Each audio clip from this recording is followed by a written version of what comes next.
మీతో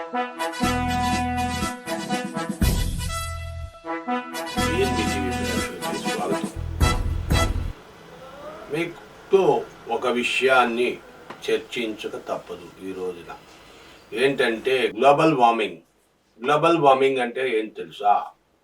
వాతావరణంలో ఉండినట్టుగా ఉష్ణోగ్రతలు పెరిగిపోవడం, సౌండ్ పొల్యూషన్, వాయు కాలుష్యం, ఇలాగే వాటర్ కాలుష్యం, అగ్ని, సూర్యుడికి అత్యంత ఎక్కువ సెగ రావడం, ఇలాంటివి జరగడం వల్ల ప్రకృతి విపత్తు.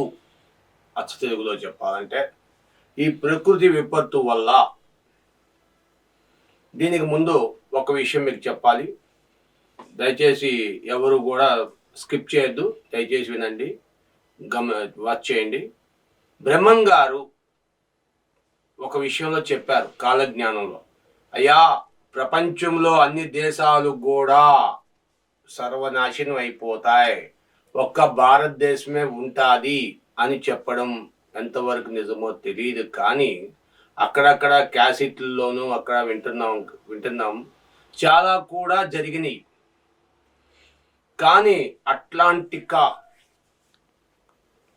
ఏరియాలో అత్యంత చలి ప్రదేశం, చాలా చలి, -డిగ్రీస్ ఉంటుంది ఆ ప్రాంతం. అట్లాంటి ప్రాంతములో సుమారు 50,000 సంవత్సరాలు, అంటే సృష్టికి ముందు ఎవరూ లేని రోజుల్లో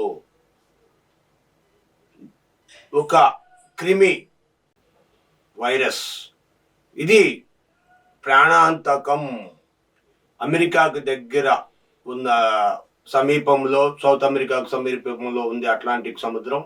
అక్కడి నుండి ఆ వైరస్ యావత్తు ప్రజానికాన్ని గడగడలాడిస్తుంది, భయపెడుతుంది, ప్రాణాలు కోల్పోయేటట్టు చేస్తుంది అని చెప్పి సైంటిస్టులు ఇప్పటికే తెలియజేస్తున్నారు. దానికోసం వాతావరణం వాయు కాలుష్యాన్ని పెంచకండి, గ్లోబల్ వార్మింగ్ని తగ్గించండి.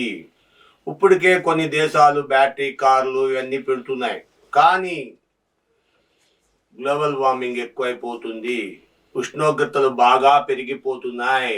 దానివల్ల ఈ అట్లాంటికాలో సముద్రంకి సమీపంలో ఉన్న మంచు -డిగ్రీస్, నరమానవుడు ఎవరు ఉండలేని ప్రాంతం అది. అంత చలి, దట్టమైన చలి, కొన్ని మంచు కొన్ని వందల అడుగులు ఎత్తున ఉంటుంది. అలాంటి మంచు కరగడం మొదలుపెట్టింది.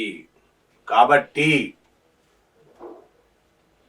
ఉష్ణోగ్రతలని పెరగకుండా చూసుకోండి అని సైంటిస్టులు హెచ్చరిస్తున్నారు. తస్మాత్ జాగ్రత్త అని.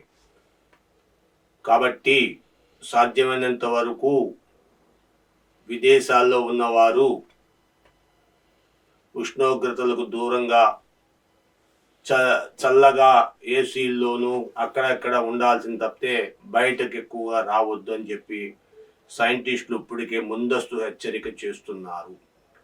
దయచేసి ప్రతి ఒక్కరు కూడా ఈ విషయాన్ని గమనించవలెను. అంతేకాకుండా మీరు షేర్ చేయండి, ఫాలో చేయండి. Thank you for watching our channel.